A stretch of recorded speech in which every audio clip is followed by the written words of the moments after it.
got me singing no song. Never got that beat, you want you would see my I'm come on. That pop in the jar, you come to the rescue, be my sweet motion. I will never ever leave you, but I rock your heart, baby. That's Sunday sun. I just wanna love you more. I wanna love you.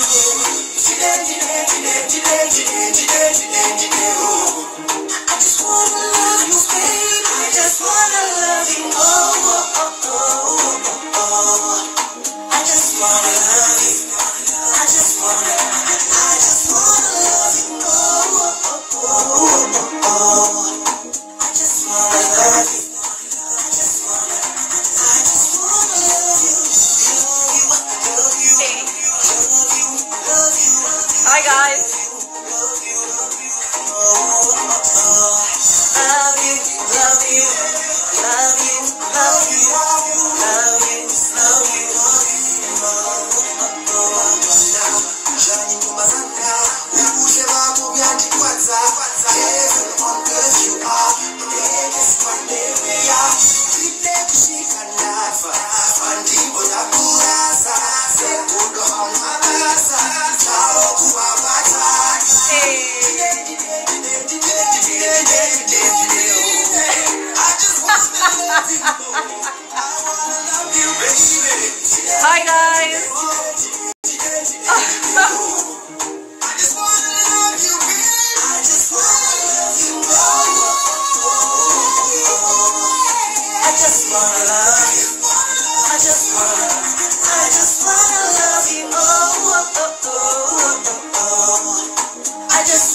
Told you it's good vibes here, guys.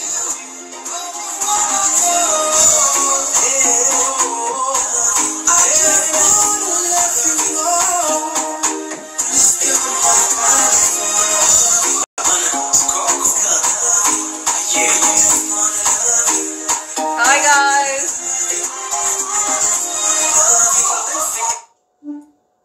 Hi, guys. It's so good to be here. Whilst I'm just waiting for some more people to come down. You don't know what I've been through, guys. I'll tell you in a minute. Let me try and calm my nerves for a bit.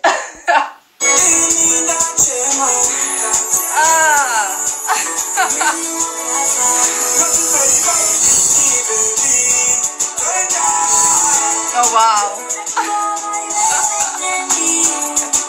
Thanks, guys.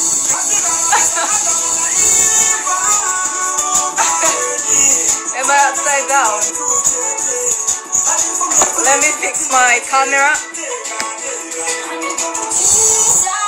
Is that better? Is that better?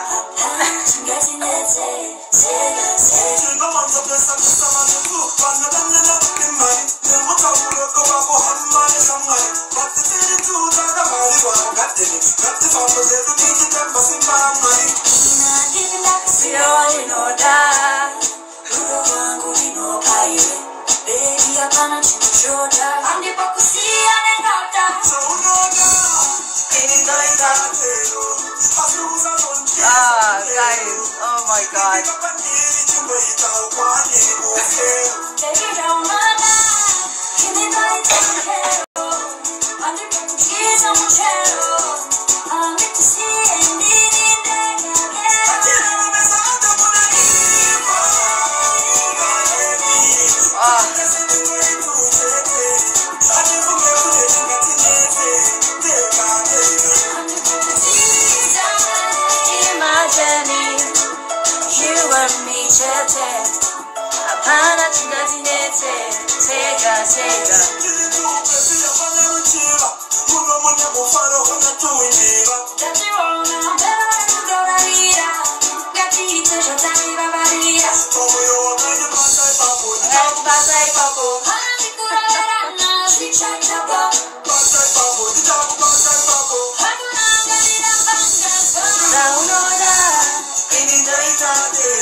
Okay, guys.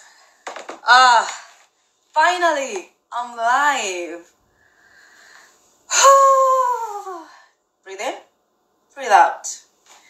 Thank you so much, guys. I do not own any copyrights to that music. It's just some of my favorite music that I was playing. You don't know what it took for me to actually have this live, guys. And I really, really, really thank you. I need to catch my breath. Hi, guys. Thank you so much for tuning in. Someone is asking what I'm drinking. It's water. It's water. Just water to calm my nerves. So anyway, my name is Taffy. I usually introduce myself as, I hope you can hear me properly. I normally introduce myself as Taffy, the event planner, because that's what I do and that's what I know best, to be honest. Probably just a little background of me. I'm 30-something years old. Yes, on this earth experience, 30-something years old. I started working in the hospitality industry back when I was still in college, around when I was about 16, working at different stadiums, serving in the booths and stuff.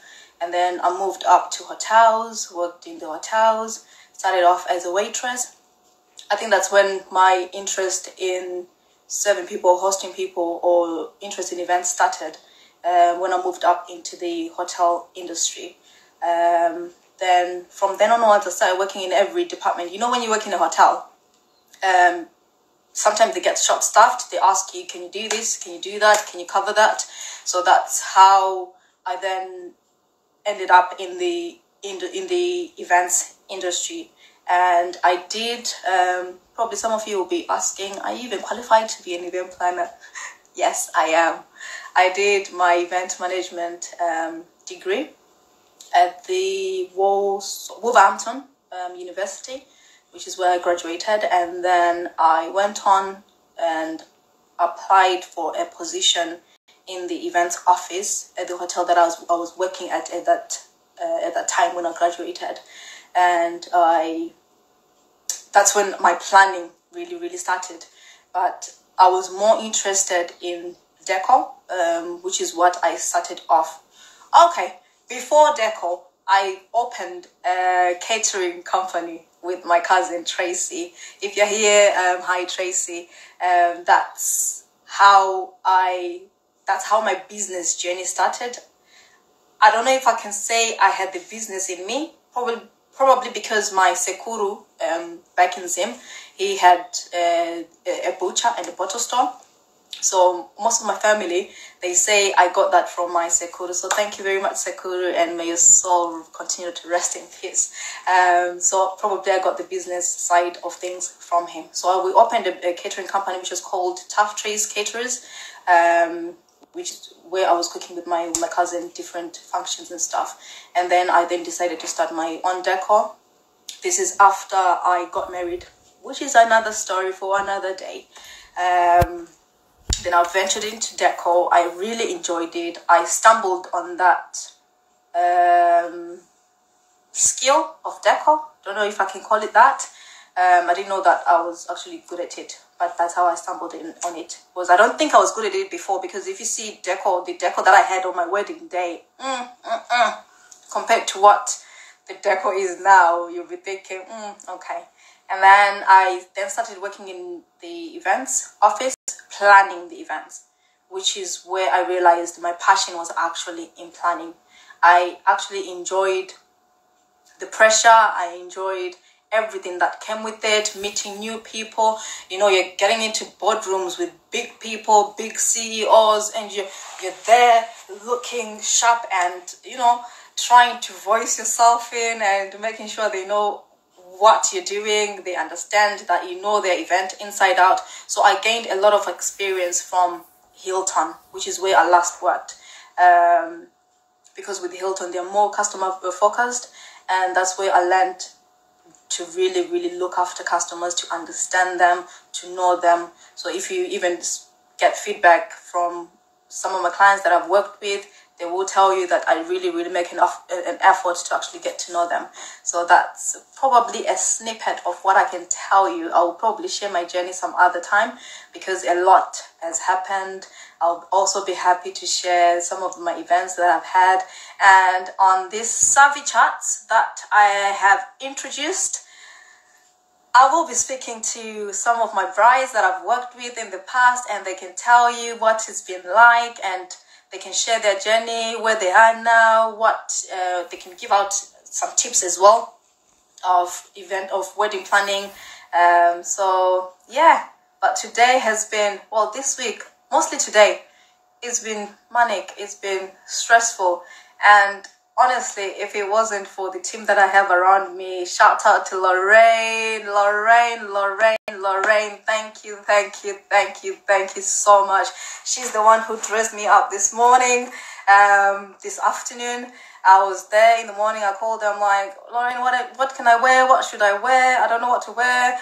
My tummy's aching. I'm so nervous, and she knows my wardrobe. She's the one who helps me with all my outfits. If you've noticed, at every other event that I'm at or when I'm out and about, I'm always wearing Lowe's Boutique. Please check her out. So she's the one who helps me out. She's the one who helped me out with the outfit that I'm wearing today. So thank you so much. And she's helped me so much with my branding as well. So thank you, Lorraine. I can see you. Yes, girl. Thank you so much. And I have my other team that I work with, which is the Zim Inspired team.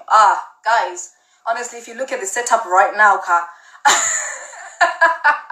the lights, the tripods, everything else, that's them. They'll be telling you, move this, go into that corner, do this. So thank you so much, Zim Inspired team. And that's the team that I work with as well. And today I have a special guest. So because I realized that I miss events, to be honest. I really, really miss events. Around this time, probably I'll be running around the tables, telling them which table is going to eat. I miss weddings. I just miss being out there, eating food, meeting new people, dancing to music, just having fun. I just miss being out, meeting people. So anyway, I thought, let me just do this survey charts, where we just discuss anything to do with the events, whether it's planning of the weddings, whether it's how to plan the wedding, or what else to do before you decide to marry your partner. We'll be discussing everything, what you went through planning it, or how your marriage has turned out, or we'll talk about any tips that you want to share, or, like the married couples, if you talk about what you wish you had or what you wish you had been told about weddings, and even to discuss if you think weddings are the way to go, or if you're just happy to just stay together without getting married. So that's what we'll be talking about. But today I've got a very special guest. His name is Clive Jamera. He is a caterer, a chef. If you've not booked him for your events, I recommend him highly. He's very sophisticated, a very sophisticated chef. So today I asked him, I'm like, please come on the live with me. Let's talk about food at events, because obviously, as we all know, people go to events and the first thing that they go away with is how the food was. Yes, they'll talk about the event host, like the person that they've gathered for. They'll talk about the music, but the most important thing at an event is food. So I am going to ask him to come on live, and he does, and how he works, and if you've got any questions, please feel free to ask me. Here we talk about anything, so feel free to ask me about anything. I can see someone saying that they want me to do their wedding. Miss Bianca Menti. Yes, of course. I would love to plan your wedding. Why not? I love weddings. I miss weddings. Mr. Clive. Hi. Hey. Can you move your camera before I break my neck? I've just spent a long time trying to twist it the other way. Please move your camera. Move your camera. Give me one Otherwise, second. we will drip my neck. Okay. Here we go. So you can sort this out. Is that better? That's way, way better. No. Oh. Now I have to twist my neck the other side now. The other way. So all right, cool. Portrait. Try and do it portrait. Here we go. Okay. Is that better? That's better. Perfect. Perfect. Hi, Clive. Hi, how you doing? Oh, are you preparing something or what? You know what, right? I was tired of waiting. I thought, okay, what are we going to do today? So I thought, because it's almost lunchtime, and usually I sort of Saturdays, I'm the one who does the cooking for the girls. So I thought, let me do something. So whilst obviously we're going to be doing what we're doing, you asking the questions, I'm also going to be just preparing a meal, and I was hoping you'd join me. But you should have told me. I could have gone out to get the stuff. Social distancing. I could have just gone out to get something. Then you could have cooked online, and I'll be following what you'll be doing. Don't worry, we can Uber it. We'll package it and we send it through. Anyways, so what we're gonna do today, obviously, what I've thought is let's do it a bit different today. And we're just gonna we're gonna basically cheat the system, because obviously we've got different people viewing this, and some people are requesting, okay, we go sophisticated or we go basic, because it's pointless for us to do things that people won't understand. So what I did is basically I'm lucky enough as well that at times when we request from our local Tesco, they sponsor us with stuff as well. So we're like Tesco sponsoring you. Yeah, so what we've also done is we've managed to get some local stuff, and which will be able to, your daily stuff you find in the kitchen. That's what we're going to do today, right? Okay. So we're going to do... Before we do that, who is Clive Jamera? Wow, I wear many hats. So basically, hats that you're wearing today. So today I'm coming in as sort of /chef / caterer, because that's the main topic we're going to be touching on, especially now that obviously we're in this lockdown. But we have we were booked throughout the whole year, I think every sort of weekend. So today I will be mainly sort of touching on basic chefing and also on catering, on events. So the preps or whatever you ask me, I'm here today as a caterer, because we own an events management company, but we major on catering side of things. So today it's all catering. Other than that, I'm a photographer, videographer, business manager. Let's talk about food today. Let's talk about food. I'm hungry. Food. I know you're very talented. So how did you get into the catering business? I think I would probably want to give the credit to my mom, I should say, because I come in a family of 5, 1 sister, 4 boys. So obviously having gone to a boarding school, every time we came back home, my mom would be like, no, I'm not going in the kitchen, you guys sort it out and everything else. So I think based on, I would want to say the passion just started growing. And after that, instead of probably concentrating too much on the uni side of things, I took apprenticeships. So I was lucky enough to work with companies like Wheatbread, which they trained me to be like a breakfast chef. And then after that, we sort of do lunch, dinners. And also my brother is a chef as well. And my sister was a chef as well. So I sort of come from a line of chefs. Or people who got the passion for food. So I want to say that I think it's a strong palate that I had. In essence, when you taste good food and you're like, oh, that's good. And you're also able to replicate it and put your own twist to it. So that's sort of how we sort of developed. Before you know it was a business. To be honest, I've tasted your food so many times, and I'm hoping that tomorrow you can deliver some food for my little girl's birthday party. please. We'll work on something. We'll see. We'll see.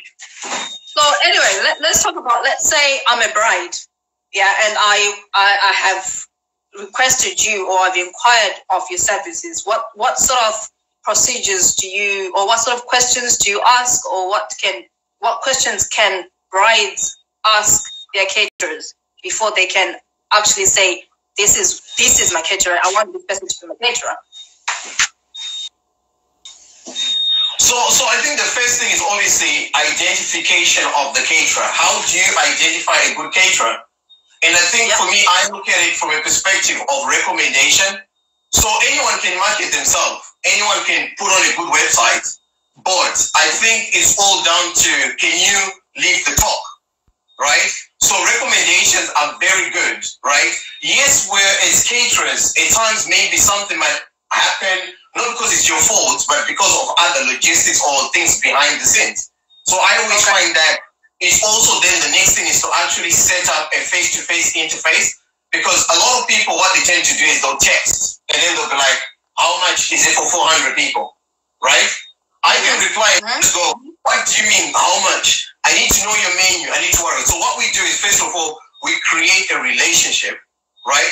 So we've got a theory, our friends, right, will become family, and then our family will become partners for life, pretty much. Okay. So that's how we look at it. And then, so from there, we then have an interaction. So first of all, obviously, point of contact. We avoid the emails and the WhatsApps and the texts. We always try and, so we've got sort of departments. So our event organizers usually, then they make the first initiative, like they contact the bride or the groom, then they do the preliminary interviews. And then from there, it's pretty much finding out what they want to do, what sort of setup that they want. And then after that, they engage with any one of our head chefs. So usually I try and do that myself as well. I'm very active on that, because then I can tailor the package for the bride or the groom. So it'll be contact first, then after that we follow up with a phone call or a one-to-one face-to-face meeting. I always prefer face-to-face because we want to create a relationship and I want to feel what you want, because at the end of the day, this is a one-time off thing and we always want to then give the best that we can.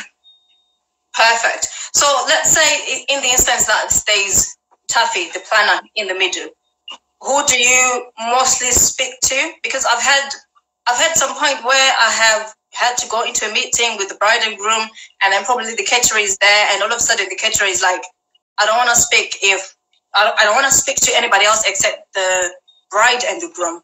And then I was there thinking, okay, I'm the planner of the event, of the wedding, and if you're sidelining me, how are we going to work together? So how help me understand, why would that case be, or why would a caterer sideline an event planner? Right, so they tend to do that because, you see, what it is, it's always down to budgets.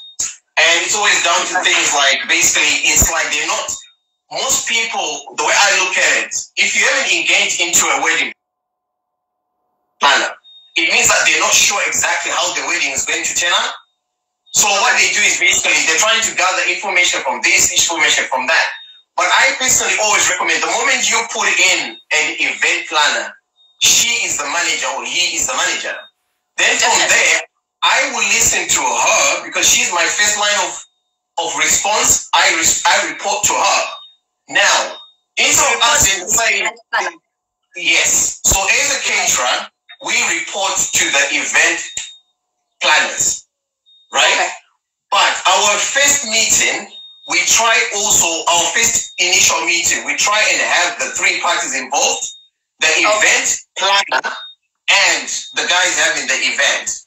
That way, we're going to have a streamlined of communication. Okay. Whilst we're doing that, what are you preparing? Because I'm cautious of time and I'm talking a lot. So you're not preparing anything at the moment. I'm going to, how much time do we have?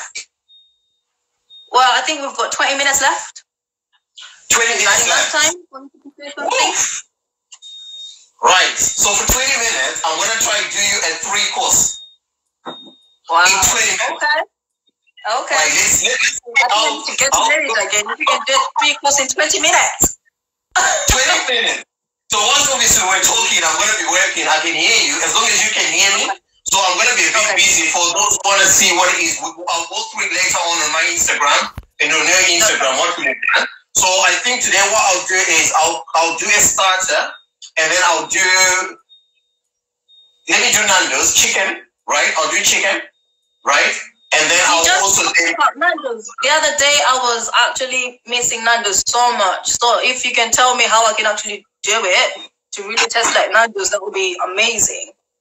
That's fine. I'll be able to share a few secrets on how we can do it. So once we're doing that, obviously I'll start prepping up and cooking. I'll try and not make so much noise so you can hear me. Can you hear me clearly though? Yes, I can hear you. I can hear you. The other question that somebody sent me through my inbox this morning was, you know how some venues ask for a deposit, for a kitchen deposit. Who pays that deposit? So in the instance, let's say they leave the kitchen dirty and they don't throw away their rubbish, that sort of thing. That deposit will then be used by the venue to actually pay for any costs incurred to clean the kitchen and stuff, or any breakages. So who is responsible? Is it the organizer? Go on. So the majority of the time, it is the bride and the groom. Why? Is because usually the deposit of the kitchen is integrated within the booking fee, right? Okay. Now, okay. But however, in our contract, we also state that in the case that obviously you're bound to lose. So when we charge, we also put in that leeway to make sure that the kitchen is fine. Because the way I look at it is this, right? I get a kitchen that's clean, right? So I always ask the manager of the event to come in, we check it off. The way I find it is the way we live it. So I'm never panicking in terms of deposits, because if it's a clean kitchen, I'm going to leave a clean kitchen. But on this one, I think I'll stand with the brides. Because honestly, I'm the bride here. I've got my guests in the venue, in the room, in the main hall. And then it's you guys and your team in the kitchen. Why should I pay a deposit of something that I'm not using? I'm not making it dirty or anything. Why should a bride or an event organizer pay a deposit, a cleaning fee, a cleaning deposit or a damage deposit to that kitchen if I'm not going to be using that kitchen? Is that not a responsibility for you, the caterers, to pay that deposit in case you damage the venue's kitchen? Right. So if you look at it, right, it's not a problem, because the way I look at it, first of all, it depends on what stage. If you have booked me, you have paid me my deposit. So guess what? I've got money to pay for the deposit for the kitchen. We don't have a problem with that, right? Well, if you haven't booked me and we're negotiating on who pays the kitchen, I'm sorry, but that conversation already, it's a bit far-fetched. But if you have paid me, I'm your caterer, I'm going to use the kitchen. We don't have a problem, because we guarantee that if we use the kitchen, we're going to get our money back. So usually it's about, let's say, £500. So if we pay £500, again, we use that. I do that a lot, because what then happens is I then guarantee the team that I'm working with that their wages are there. Perfect. That's what I'm saying, because on this one, I really stand with the brides, because the amount of money that they lose or they spend on trying to make their day successful, to then be told, oh, I can't pay this money, you have to pay the deposit. When you're the one who's using the deposit. I just think it's not fair on the bride. But thank you very much for clarifying that yourself, your company, you pay that deposit, because obviously we would have paid the deposit to you as well, which is the one that you would then use to pay the deposit to the venue. But the other question that I have is, when it comes to cutlery, crockery, and glassware, probably we leave the glassware, cutlery and crockery, are you the one who provides, or do you ask your clients to provide that at an event? Right, so as a catering company, we're fully equipped. So we've got everything. I can cater for up to about at least 1,000, right? So we are fully equipped, right? Because over the years, we accumulate a lot of stuff. And we also work with other partners as well. So it's a very small circle, and most of the event organizers that we work with as well, they have most of the stuff, the deco stuff. Now, what it is basically, it all down to, once we do the sit-up, we do a mock-up table. So whilst we are doing the food tasting, so we also do food tasting. Oh, you do food tastings as well. That's really good. That's really good. So if someone books you, do you do the food tasting before they pay their deposit or after? After. So, because for starters, right, so what happens is, you come to us, make an inquiry, we've been recommended, right? And then you book us. Then from there, the food tasting is not about you trying to see if I can cook or not. But right? I want to know if you can cook or not. You would have already had people already testifying or telling you whatever. Because being in the business, it means definitely we can cook. It's not like I'm coming in wearing an overall and I'm a mechanic and I'm telling you about food. No. Okay. Right? Okay. I'll tell you why. Because some people might think we're being cheeky. It's not. Because what happens as well is you get clients as well who come in, and then they come in and basically they want to get your ideas. They want to get your menus. So again, time is money. We don't have the time. So if I do all these things with you, and for you to tell me, no, I'm going to go with another caterer, then I might as well not. But is it not better?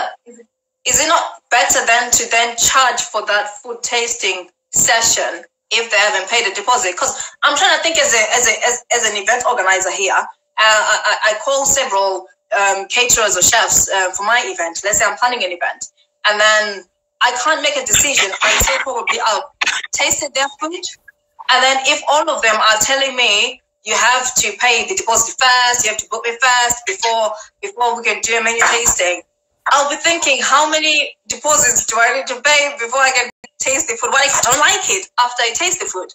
So I'm just trying to think, is it not better for you to then, even if it's £50 per person, is it not better to just charge that menu tasting session? So in our contract, so in our contract, what we do is, we basically charge, say, £20 a head, right? And then we've got a certain number that we can do as a taster. So usually about 8 people. We try and involve both parties. So once obviously we have that, then if we go ahead with the contract, we actually deduct that money. Right. Okay. Right? But we take that, and then if you haven't paid your deposit, then that's our day rate, what would have taken. But obviously, it's a bit of a chunk money because obviously the main thing really is you don't want people to waste your time and get your ideas. But you're correct in essence that money is given back, or we actually charge for food tasting. It's not much really, but we're quite confident that most of the people we've tested with, we actually lock them down in a contract. I don't know. Someone is saying you're right. I don't know what others. What do you think, guys? You're looking for a caterer. You've got an event. You're looking for a caterer, and then all the caterers are telling you can only have a menu tasting session after you've actually booked me. What do you think? I would love to know what other people think. But thank you for that, Clive. And then probably whilst we're still on that, who is then responsible? So I've booked you. It's a wedding for 300 guests or an event for 300 guests. Who is responsible for providing serving staff at a buffet station? So let's say you're providing a buffet. Who is then responsible for providing the servers? Because I've had some caterers who have said to myself, we need you to provide 10 servers, and then I'm thinking, all my guests are coming to the event. Why should they be in their dresses serving food? Why can't the caterer provide that? Is this something that most caterers do, or is this the norm that the? I'm not sure about others. But as far as we're concerned, we've got a team. So we've got a team of chefs. We've got a team of event planners. Then we've got a team that just basically stands for serving or basically waitering. Because what happens is, if I've had a long day and I started work at 10 o'clock and my service time is 2 o'clock, then I'm then standing, I'll be tired. So what we tend to do, obviously, we've got a new team, a fresh team that comes in, vibrant men, well-trained men and women. So they also come and then they do the serving side of things. So to answer your question, we actually, we provide everything. So I provide my own waiters. Yeah, so I provide my own waiters. Oh, that's good. That's really good because it can be frustrating. I can imagine myself in my long dress and I'm being asked, to go onto the buffet station to start serving food to guests, and because I'm there thinking I'm hungry as well, I need to eat. You should have been organized. So if your company provides this stuff, that's really, really good. I have Lorraine. She's actually commented on the last question that I asked about what everybody thinks about the caterer paying for the menu tasting. So she says, I do understand them from costing point of view, but however, this can also put people off. That's true. Because if I was an event organizer and I'm told I have to, pay the deposit first before you can taste the food, that might put people off. But from a business point of view, yes, wasting people's time and costings, it might be too much on that. I've got Messi as well, who's actually agreeing to that. She's saying it's good people like to waste time. And yes, they also like to get your ideas as well. But whilst we're on ideas, I do understand because people might try to come in, get your ideas, and do the same thing. But being on lockdown, it has taught me, I could have an idea of how to do something, but not even make it to the spec. I was given an idea of how to do something, but not even make it to the spec. I was given a recipe to do, the Zimbabwean mabans and stuff. I really, really love those. I have the recipe, trust me, but I've tried them 3-4 times and they still don't come out right. So people can steal your ideas, but they will not execute them the way you do. So don't worry about people stealing your ideas. They will not exceed. Hey, Taffy. Yes? Guess what? Our starters already. Already? Well, what's that? Ooh, that looks nice. That looks really nice. So basically, these are bacon bites, right, with cheese, and then in a wrap, yeah? What is that, sorry? So bacon bites. Okay. Right, so I just use a wrap, some bacon, some cheese, and then I wrap them, and then basically I put them in a pan, right, just to give them color, right? Okay. And this makes the wrap tight, and then after that, just a bit of a garnish, right? So you can actually do these as a starter. You can actually do them as a vegetarian dish as well, right? Pretty much anything. You can use it. Go on. Yeah. So, however, we haven't given them a name. So everything we're doing today, we're gonna call it. We call these savvy bites. That's the new name for them. I like that. Savvy bites. I like that. Definitely. Look here. So there you go, and then I'll take a bite on one of them. See, now I wish I had invited you here. I could have pitched up a tent outside my house and you could have cooked that. I could have been tasting. Because who knows? But no, that looks really good. So is that something that you can also provide at events on a large scale? Yes, because as you can see, they're quick to do. Because you just wrap them, and then basically you can bake them all in one bowl and then cut them.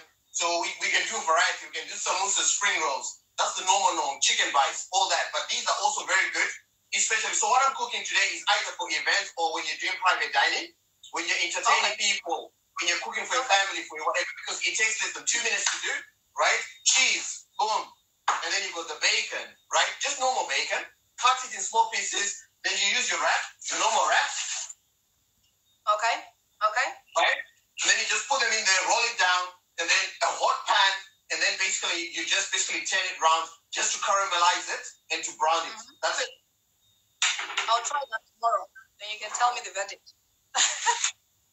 I am Nash. Hi Nash. How are you? He's actually asking, what if the client is not happy with the service even after recommendation or after the menu tasting, and they've paid their deposit, they've come down for a menu tasting, and they're not happy? We understand that when it comes to deposits, those are non-refundable. What then happens? Do you go back to school to learn how to learn the food again, to cook it the way they want, or what do you do? Right. So we do the food tasting. Right. So food tasting, we're trying to create a menu. Right. In terms of how hot you want it, how do you want it presented, what type of service you want. Do you want a buffet? Do you want a lazy Susie, or do you want it plated? Right? Mm-hmm. So the whole idea for food tasting is literally just to get us to feel how we're going to present the food and how we're going to cook, how much salt we're going to use, and that sort of thing. Now, if the client is not happy and they're like, oh, you know what, right? It's not really whatever. I reckon that we usually do a second food tasting session, right? Okay. Now, that we get to a point that you're not clearly happy. Now, obviously, we would have not gone in the state of deposit for the whole event. We would have gone into a deposit for the food tasting session, right? Now, personally, it all depends, because I wouldn't refund it, the food tasting session. The reason being is because the money is not necessary for our time, it's the ingredients that would have gone into. Now, yes, the client will turn around and say, we're not happy, it wasn't tasting the way we would have done. But if we do the second, we've got time to correct. And remember, again, we're not in this is not a Mickey Mouse club, right? Of course. We've got recommendations, we've got certificates, we've got all that. So it all depends if your query is justifiable. But like anything else, a customer is always correct in our industry, right? Mm-hmm. But within reason. So if it means that we have to refund, we will refund. We don't have a problem with that. And then we'll take the heat as a company. Okay. That's really good. I've got someone here who's actually recommending you. I've got Royal Generations. They're saying that I know Chef Clive as a very flexible chef when it comes to customer satisfaction. That is really good. That is pretty good. Yeah. That is pretty good. So I'm just looking through to see if I've missed any comments. Just bear with me. I've got Bella on a journey. She's asking if you can send the recipe through, please. I will do that. Just one second. I'm just getting something from the oven. 1 sec. That's you okay. can read the comments. Someone likes the fact that you do private dining. I think you need to dwell into that more. So you can just tell us how you go about that, how we can book you for private dining, obviously after this lockdown. I would love a private chef to come through to just cook me for a whole month after this lockdown, because honestly, I am done with cooking. I've got people who seem to be cooking every second, every minute. You give them food, and then they come downstairs, Mommy, I'm hungry, I want this. Maybe it's because they can see that there's food in the fridge, or there's something that they like, they just think I want this food. I'm done with cooking, to be honest. You know. Someone says, we see you, Clive, those look nice. Hi girl, hi Memory, how are you? Make sure you send the recipe to Clive. We need to see that. Hi Clive. To everyone that joined in, thank you very much. Clive, they're asking what are you cooking? Can you please update? We're gonna do the Nando's.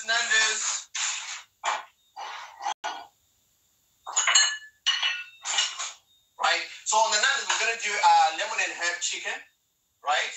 And also on the lemon and herb chicken, what we're also going to do is we're gonna do chips, peri-peri chips, and we'll do coleslaw, the Nando's coleslaw, and then we will also use the peri maize for the dip. Yeah? And guess the chicken. That sounds really nice. You've got 15 minutes to prepare your mains and your dessert. You promised that's 3 courses within 20 minutes, Clive. Okay?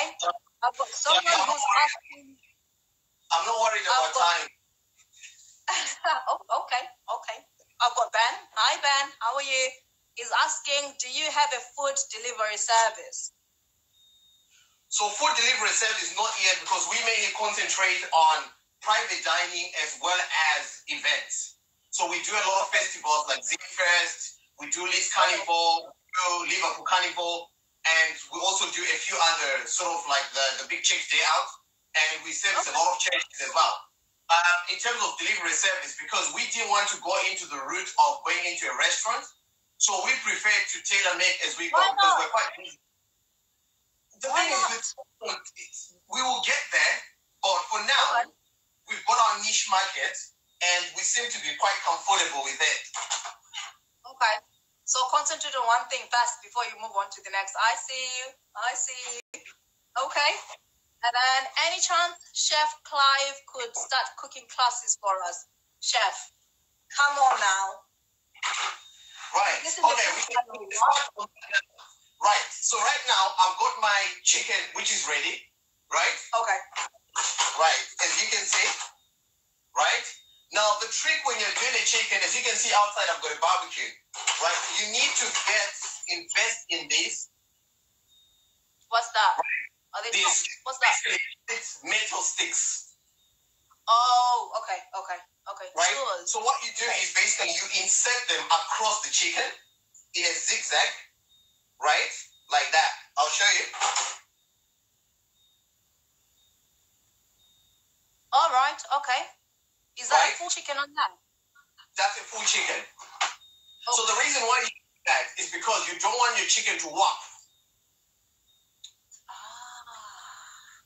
Okay. Right? Okay. Basically, I'm like, you stretch. okay. You stretch it, and then, right? So that way, it's easy for you to turn it, and it's also easy for you to work on it. It will cook evenly. It will cook properly, right? So that's done. Okay. Then the next thing as well is, so like I say, we're gonna be using local ingredients. As you can see, that's your lemon and herb sauce. You find this in Tesco. Okay. I'll be able to put all this down later on anyways, yeah? Now, what people make is this, is they are doing their chicken. They tend to put all the marinades, the sauces, everything in one go. When you then put it in the oven on the fire, it's going to burn it. That's what I do. No wonder I always bad. Right. So what you need to do is, first of all, marinate it, put it in the fridge, keep it for about 2 hours or overnight. Then after that, you cook it. So remember, the spices also cook the meat. So it means that your meat is nice and soft and tender. You can even just perforate it. That way the juices, everything is going to go in there. Right? Okay. Now, then also, what you then do is, when you're putting it on the fire, this is the trick. Right? So what you do is, basically, you put your sauce, you use a brush. Yeah? Okay. And then you brush now your chicken with whatever sauce you want. So if it's lemon and herb, if it's barbecue, do it after. Yeah? After. Okay. Like, don't do it before, after, when you're ready to serve. Then that way, remember, it's going to look nice and juicy on your plate. And also the taste is what you get. As soon as you take a bite into it, you get that taste. You know what?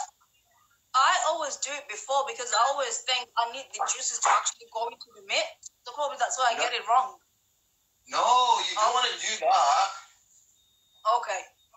So any chance you can actually start cooking classes for us? Oh yes, we'll be able to do that. That's not a problem. We actually have a competition coming through.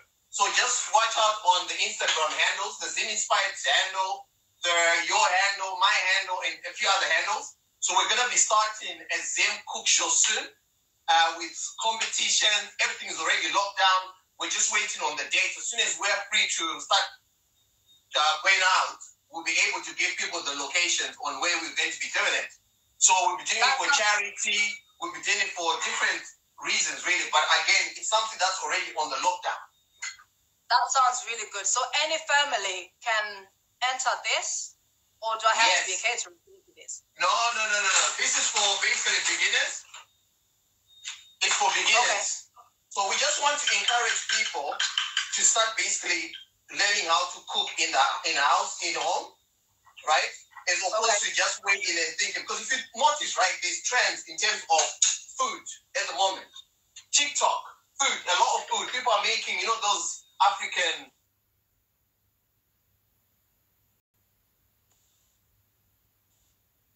There's a lot of baking going on and stuff like that, especially because of this lockdown.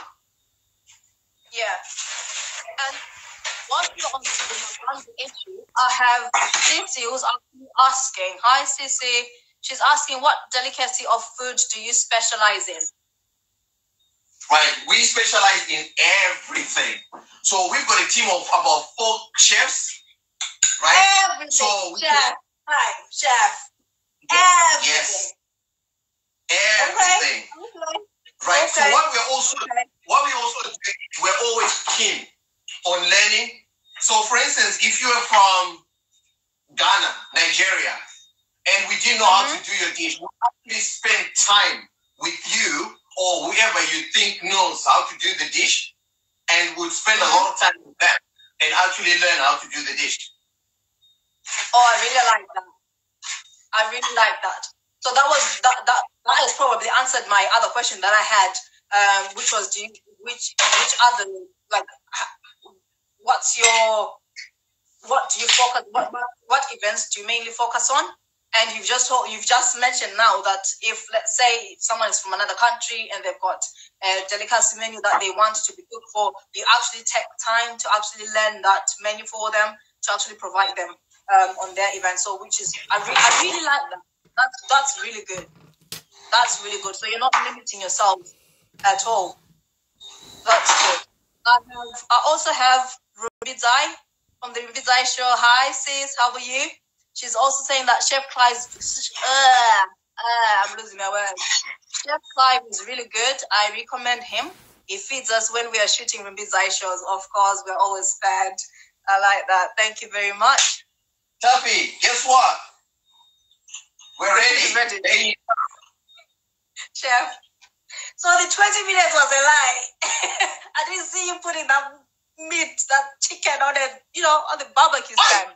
That is really nice. Did you TikTok yourself in and out? Right. So what we're doing here, right? Remember, we're also teaching simple, right? Now, what I've done, obviously, I've used the local ingredients. So you've got that, right? You find it in Tesco or Asda.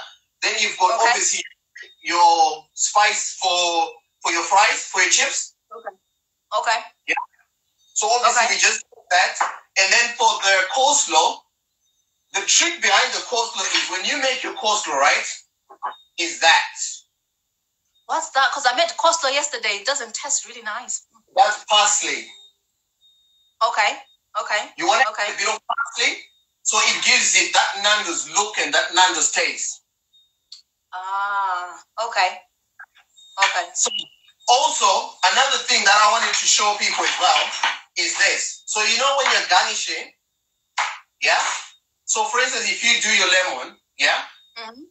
You can actually put your lemon in a hot pan. So we'll leave that for 2 seconds, and I'll show you after, right? Lemon is really good, especially now with this COVID. As you noticed as well, we put our chips direct, so this is how Nando's would present their food, right? It's also ideal for the male or the women. Get the right plates, invest money in good plates. That's good. Yeah? So have the right... Invest money into good plates.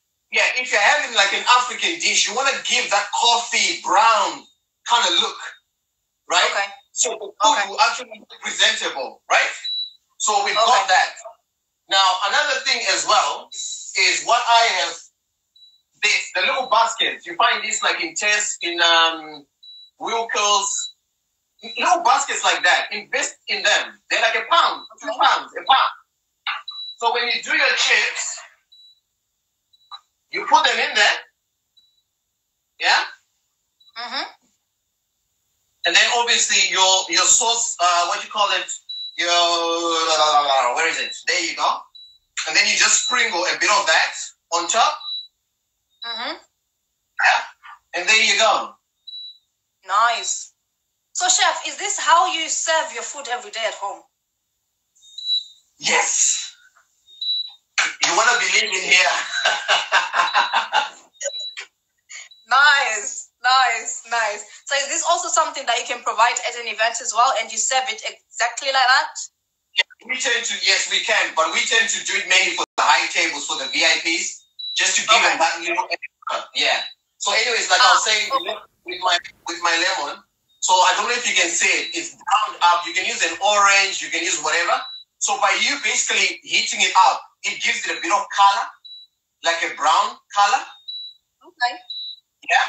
And then you basically just drop it there. That's it. That looks really good. Can I just drive down and just get that plate? That looks really good. So we're done on that. Now, dessert. So any questions? You have actually run out of your time that I've given you. I will give you 10 more minutes whilst we finish this session. So Ben is asking, how has COVID affected your students, some of the things, and what are you putting in to keep your business afloat? So for myself, it has really, really impacted me because all my weddings, all my events have been pushed. Obviously, we can't be having parties, we can't be meeting with any people, social distancing. So all my events have been moved. I don't have any events going on. It has impacted me financially, yes, it has, but it has actually given me an opportunity to actually find me, if I want to say that, or to actually, look deep into my business structure, how I'll be working, where I can make any amends or any changes, so that now when I get back into it, when this lockdown is over, when this COVID is finished, then I know what I'm doing and who my target market is. I've really taken time to actually look into myself, to invest into myself. Like now, I'm doing a live. I've never done lives before, guys, and it's terrifying for me.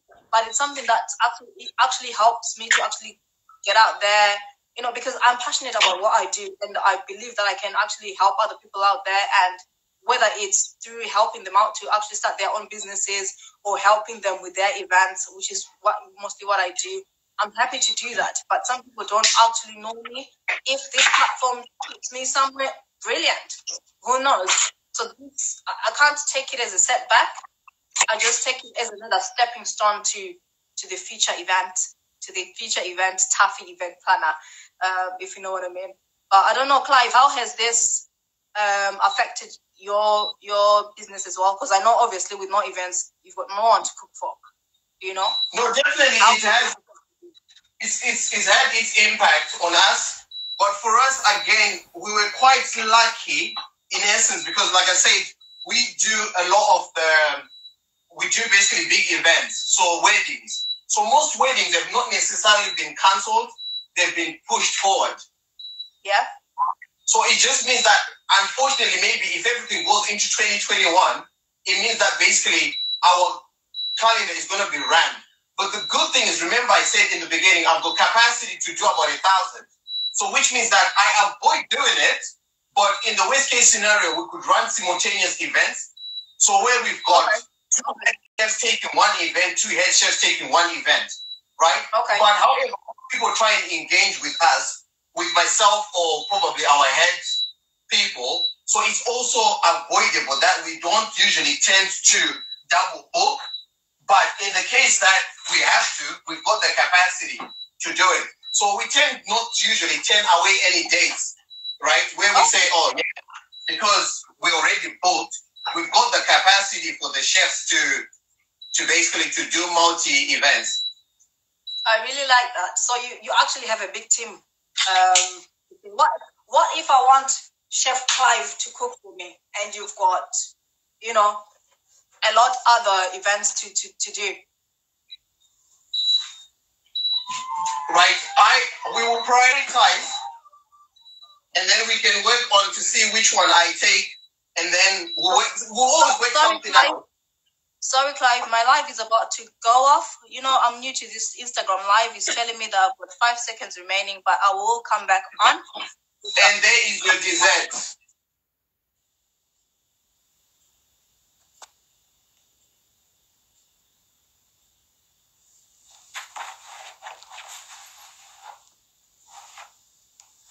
This live, it's my first time on live. So it actually just, the 1 hour that we had set.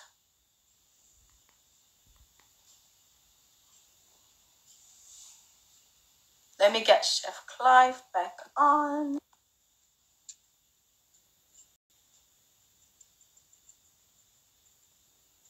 Hey Clive, are you back on?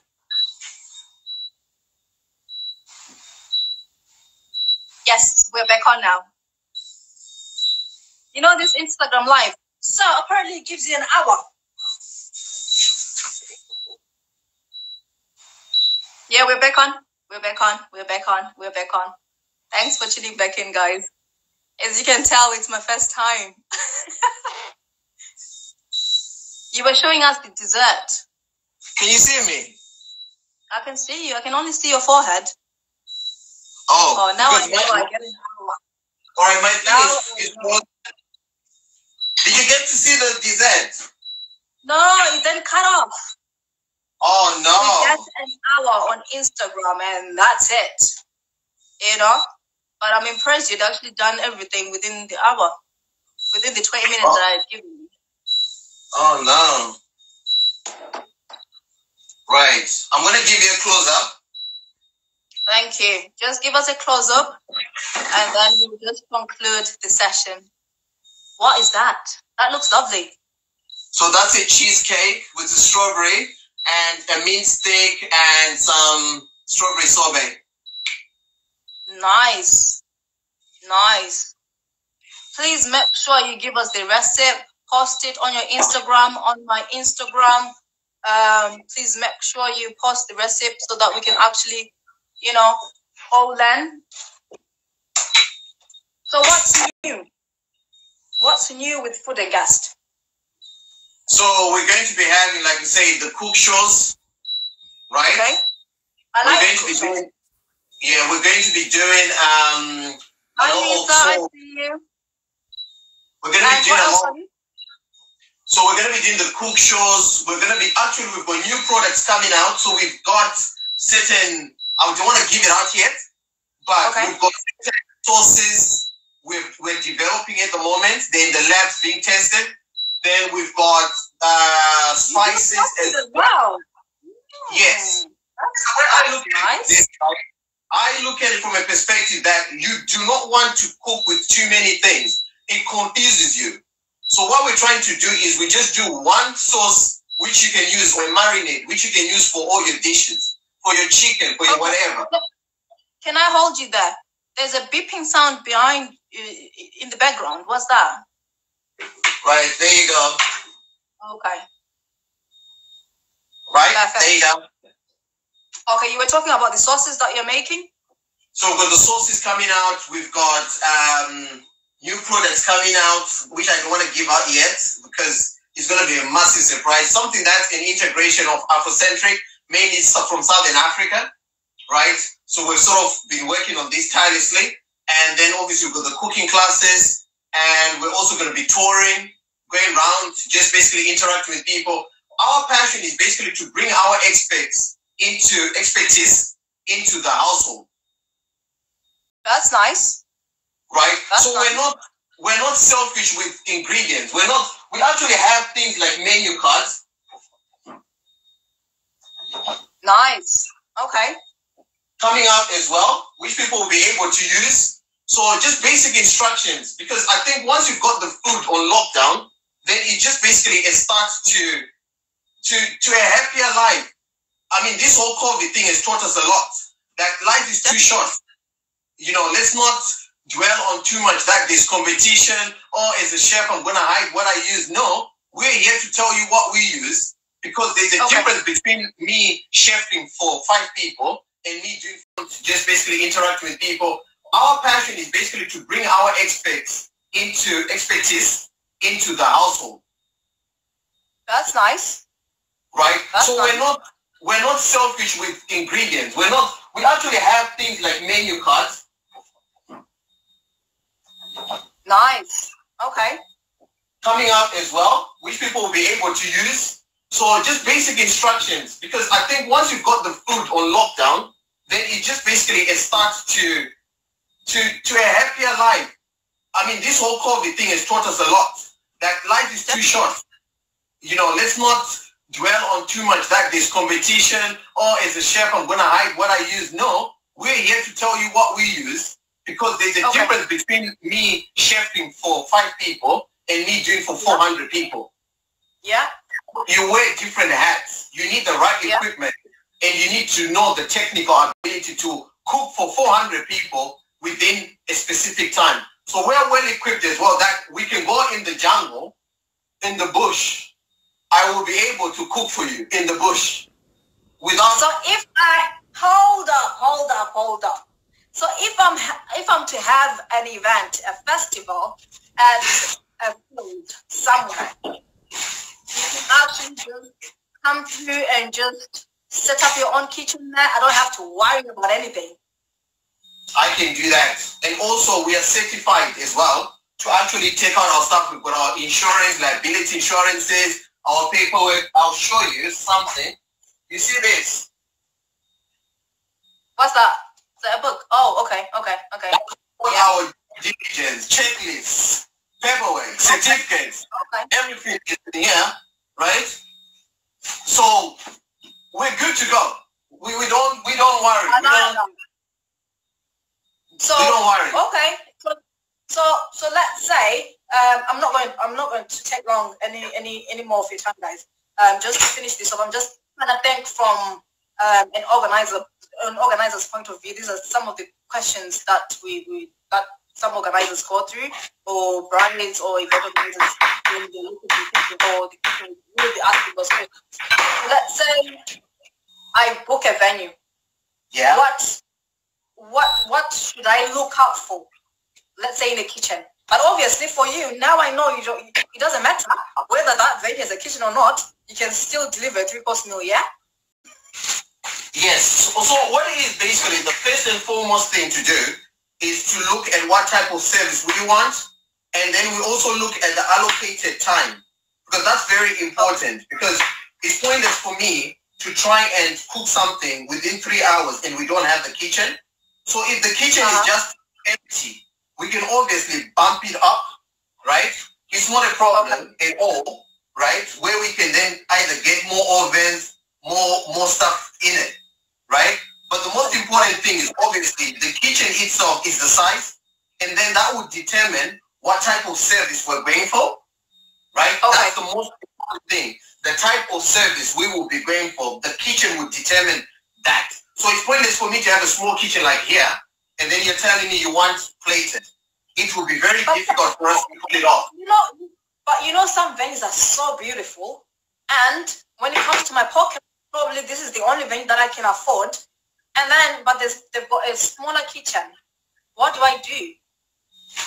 I really like this venue, and it really goes with the money that I have, with my budget, but the kitchen is small.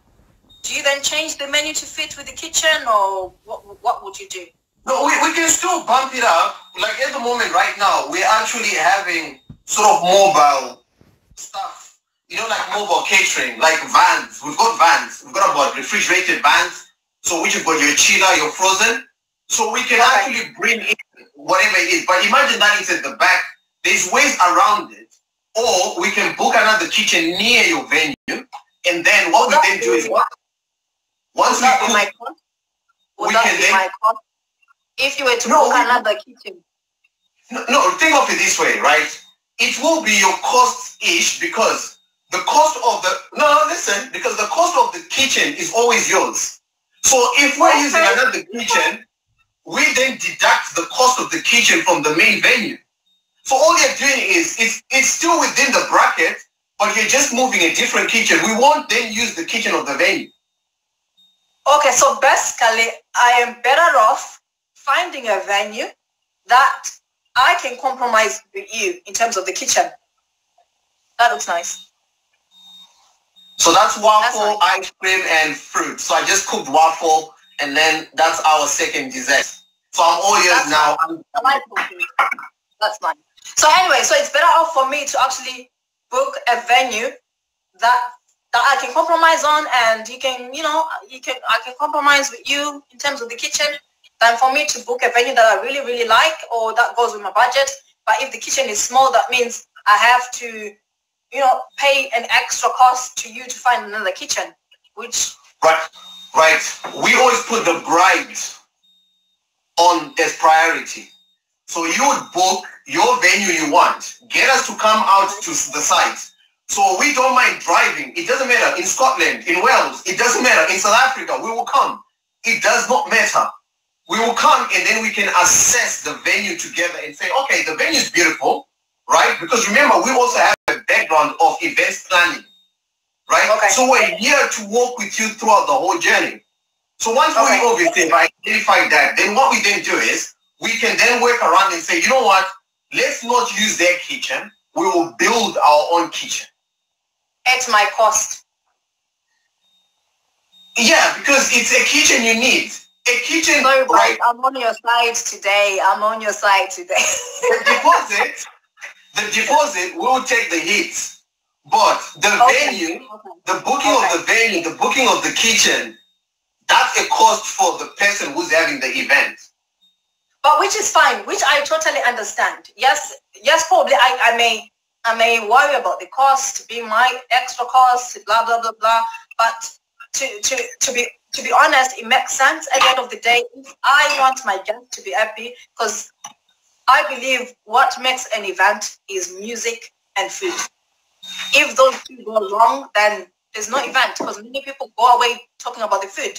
So as an organizer, I have to make sure that my caterer is comfortable with the kitchen that I've chosen, or if they're not, if they've got the facility to actually bring extra stuff in at an extra cost, then I have to meet them halfway. We can talk about it, try to negotiate with them, and just see how you can work it out, just to make sure that your guests are fed. Hot food, plenty of food. I've been to events where food is actually run out. We don't like that. We don't want that. Is that something that you do, Clive? Do you your portion control, is it specific to the number of guests at an event? We are flexible. Okay. But within reason. Because as a caterer, I always have a buffer. So if you say 100 people, I will cook for slightly more than 100 anyways. Right? Okay, like how many? 10? 20? So, say what? So, like, roughly how many? 10%? 5% more? Yeah, no, about 10%. Okay, Cheers. That's good. Cheers with my water. Oh, that's good. Thank you so much, Clive. Just a few more comments. Yes, I've seen Chef Clive at work with his team at Zimfest. They can cater anywhere and deliver good services. Chef Clive, are you going to be at Zimfest this year? We need to come. Unfortunately, the dates have been moved to next year in June or July. That's fine. We'll see you next year in June, July. I also have Jules. Hi, Jules. She's saying Chef Clive has the best mushroom soup and butternut squash soup. That's really good. That's amazing. You are definitely hired for my birthday. We're there. Oh, yeah, we're there. Because I want to taste the food. I need that touch of class from you, sir. Thank you so much. Thank you so much, Chef Clive. This has been amazing. If there's any more questions that you want to ask Chef Clive, please just pin them in. I'll read them out in these last 5 minutes that I've got. It's been amazing. Thank you so much, Chef. We know that you've got a new cooking class show coming up that anyone can actually sign up for. Where can we sign up? Do we just inbox you, or what do we do? Right.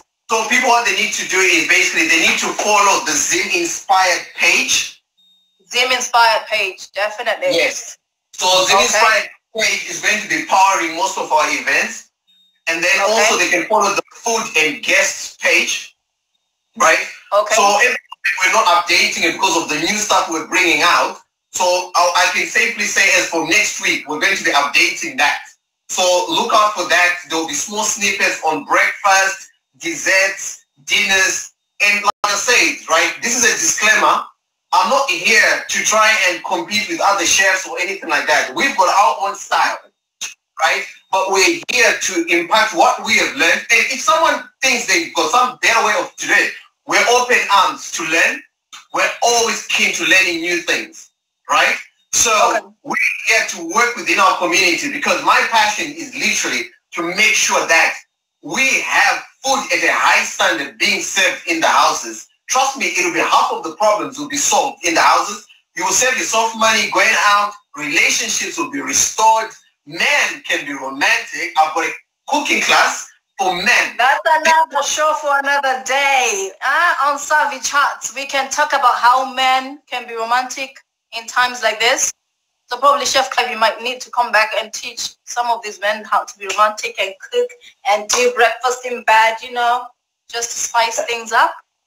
That's it. So any last words that you can say to our lovely audience?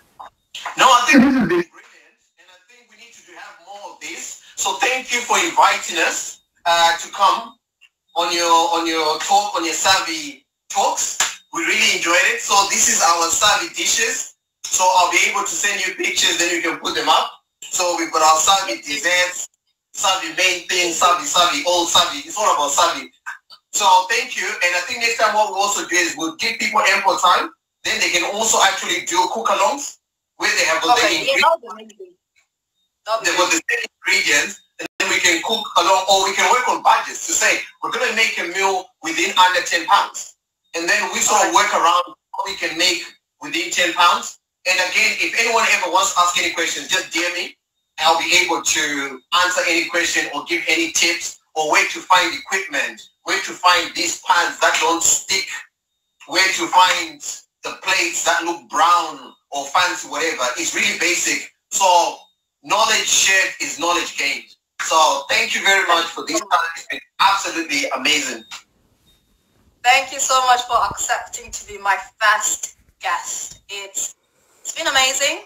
It's been a journey, and I really want to thank everybody else that has come on to join me, everyone that has been interactive, everyone that's just been there just to watch what's happening, what we're talking about. You know, you are the guys that actually encourage me, and I thank you so much. And to my girl Lorraine for this jacket. Girl, this is nice. I like that. I will be on the phone for the next one. So on the next Savvy Chats, I will have a very special guest as well. I'm looking to also speak to, as I mentioned before, my previous clients, my previous brides that I've worked with last year, 2 years ago, just for them to just tell me their journey so far from the time I last saw them, you know, the time I said bye after the wedding. And most of them, to be honest, I've been with their journey all along. They've had babies, I've done their baby showers, you know, because I do deco as well. So it's been an amazing journey. And just for them to let us know how it is to plan events or plan weddings, you know. So we will be chatting to a lot of people. And I will also have a special guest that will actually talk about the time that you'll be dating and just trying to work out if this is the right person or not. And, you know, even talk about, you know, marriage counseling and, you know, premarital counseling as well, if it's something that you can consider, you know. So it's Savvy Chats about anything. We talk about anything, you know, just to encourage one another. So thank you so much. It has been great. It has been amazing. I enjoyed being here, and next time I know it's an hour, then it will cut out, you know, we learn as we go. But Chef Clive, thank you so much. No, thank you. Much love. Thank you, guys. All right, bye. Bye-bye.